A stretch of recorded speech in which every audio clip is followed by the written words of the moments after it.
Hello, everyone. Welcome to my talk on Forsterite and Porous Silica in the Prebiotic Earth, a preliminary investigation. My name is Langston Tillman, and I am a student at Arizona State University. As the title suggests, what I've done this summer is a preliminary investigation into a larger project, which I will outline first. So let's begin. First, I will talk about surfactants. Many simple organics that could have been present in the prebiotic environment could function as surfactants. For instance, fatty acids, which were present in the prebiotic earth, and many of whose derivatives are used as surfactants today. Above critical concentrations, surfactants tend to form micelles. Changing the concentration of the surfactant leads to differing micelle geometries, ranging from tubular micelles and these hexagonal micelle phases. And of course, there's the classic spherical micelle at slightly lower concentration as well. Now, I'll talk a little bit about silica dissolution. When silicate minerals are subject to acidic environments, these minerals dissolve. However, the silica is not very soluble under acidic conditions, so it tends to reprecipitate onto the surface of the mineral, forming an amorphous silica phase. This process is called dissolution reprecipitation, and these silicon ions that get the silica that gets dissolved will form an amorphous layer on the mineral in environments where there are micelles, and in environments where there are micelles and micelles with different structures, silica can form around these micelles, which gives them a certain porosity and structure. Now, mesoporous silica generally have pores that are between 2 and 50 nanometers wide. This is what makes them mesoporous rather than microporous or macroporous.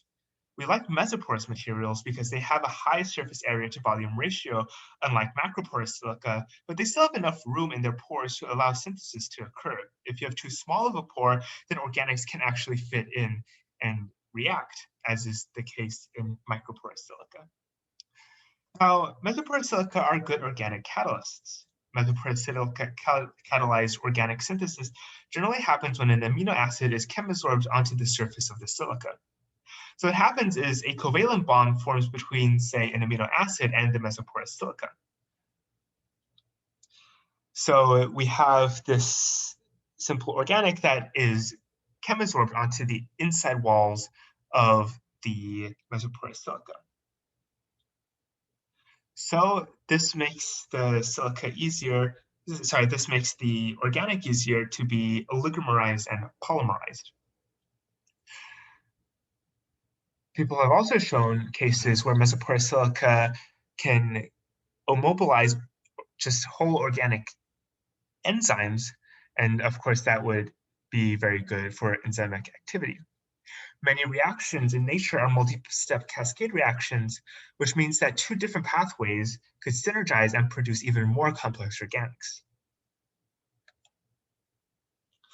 So, the bigger project is investigating whether these processes could have occurred in the prebiotic earth, whether simple organics could have acted as surfactants to induce mesoporous silica formation, and whether these mesoporous silicas would then, in turn, synthesize even more simple organics.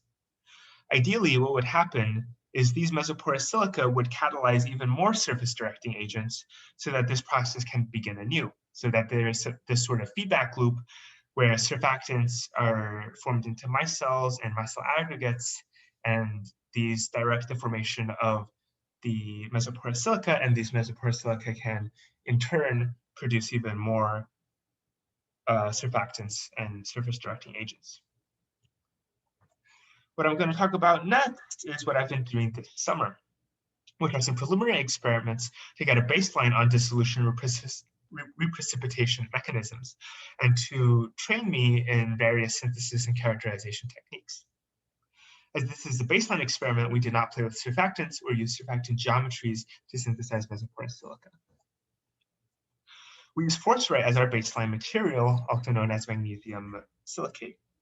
When Forsterite interacts with us in acidic environments, we hypothesize that this Forsterite will dissolve, and though the magnesium ions would have high solubility, the silica does not and would reprecipitate as an amorphous material.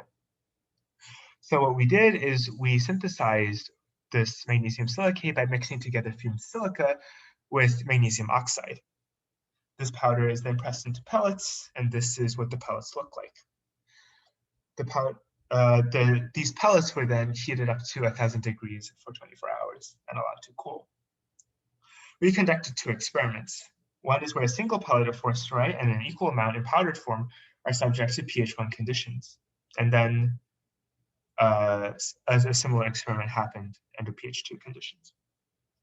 After 5 days, samples under pH 1 conditions turned translucent. And after we got them out, we washed the powder and we were able to do some XRD characterization.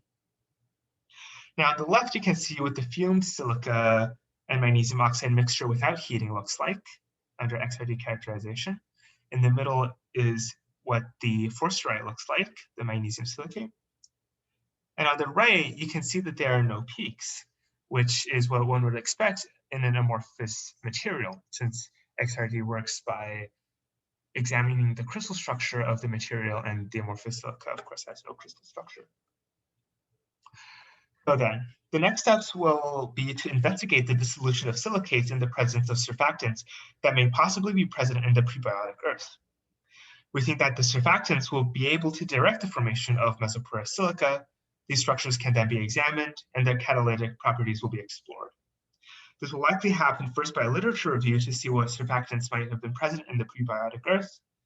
Inspiration will be drawn from modern industrial mesoporous silica synthesis, as we believe that the pathways used in modern technologies may have already been utilized by nature eons ago.